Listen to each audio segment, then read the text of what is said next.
And a happy new year to you all. Welcome back to Hopaganda.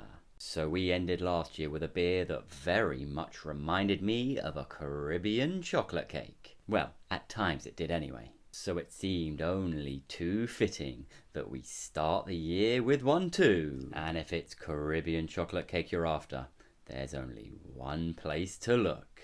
That's right, you guessed it. We're heading a little out west to the town of Wokingham for none other than Siren. Siren, of course, by now need absolutely no introduction, having been kicking around since the very early days, and among one of the biggest names in the scene today. But they started life back in 2013, so next year being a pretty landmark year for them. I'm sure they've got a fair few birthday brews in the works. But what made Siren stand out for me back then was their use of imagery in their beers. Even the very name itself harkens back to ye old Greek mythology. And their artwork has always managed to capture just a little bit of that. I know by the standards of today they may seem a little tame, but back then, Siren really did jump out of the shelf at you. And I know back in my early craft beer days, I sure did get through a hell of a lot of Siren. And today we have one of their most celebrated brews. Coming off their fantastic Caribbean chocolate cake series, we have the Mole Cake.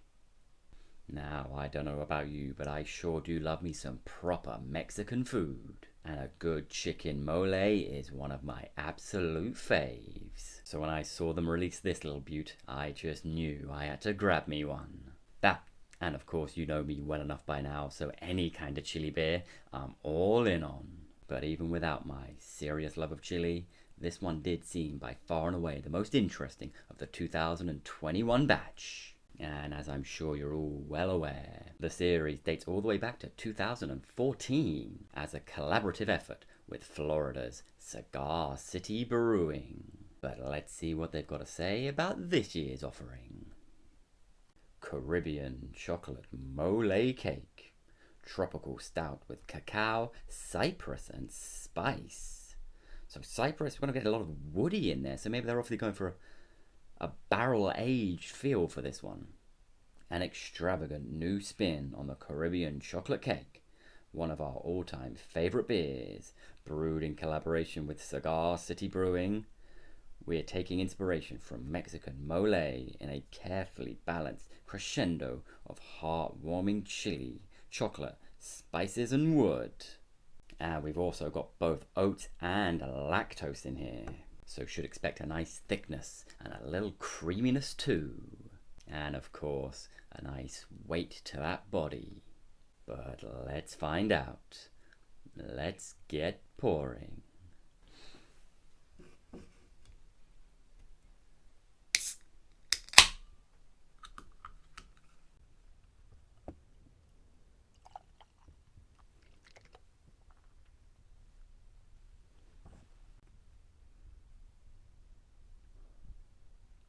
So yeah, that chocolate really is the first thing that jumps out at you. And there is a little bit of spice right in behind it too. And it really does have a cakey vibe to it.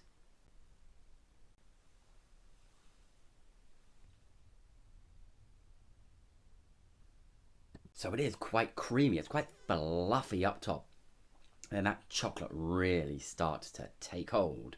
And then right in behind it, that sprinkle of spice. Wouldn't necessarily describe it as being chili. It's definitely got that sort of cinnamony, nutmeggy spice to it. And then you get those woody notes there very present too. And there is that classic coffee bitterness in the finish.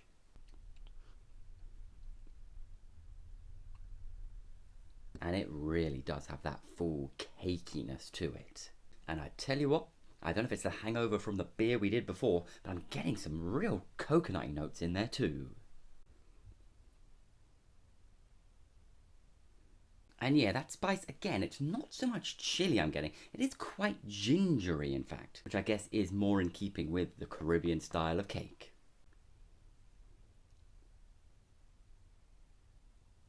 And now we're down into the beer some, that coconut is really starting to lead things up top. There are some much more woody notes in there as well in those tops. And that chocolate, it's a little less obvious than it was before, and it's almost becoming ever so slightly powdery.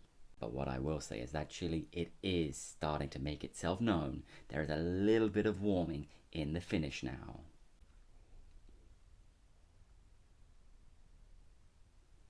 Tell you what, this is why I do love my stouts around that 9% mark, because it's got that perfect weight of body. It isn't overly heavy, you're not feeling drowsy or tired drinking it, but it hasn't got any of that thinness or wateriness to it either.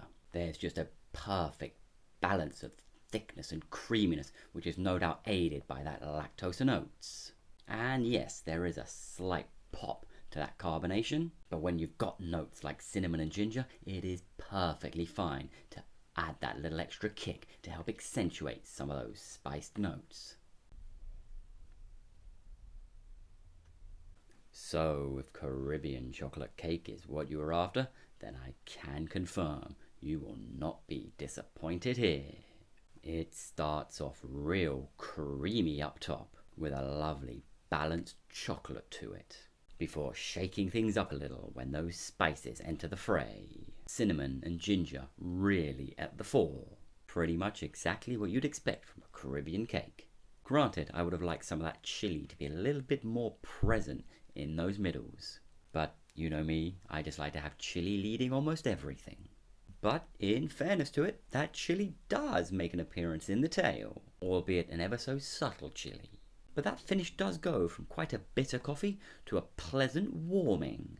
Then there's that body. It really was spot on. It has a lovely weight and thickness to it, without it being completely sleep-inducing either.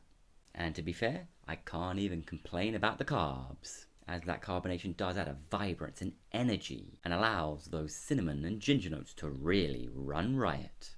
And thinking back on it now, I don't think I've been let down by a single of these Triple C beers yet. I definitely think when it comes to editing time, I've got another battle on my hands when it comes to dishing out the stars. But that's another problem for another day. Well, tomorrow.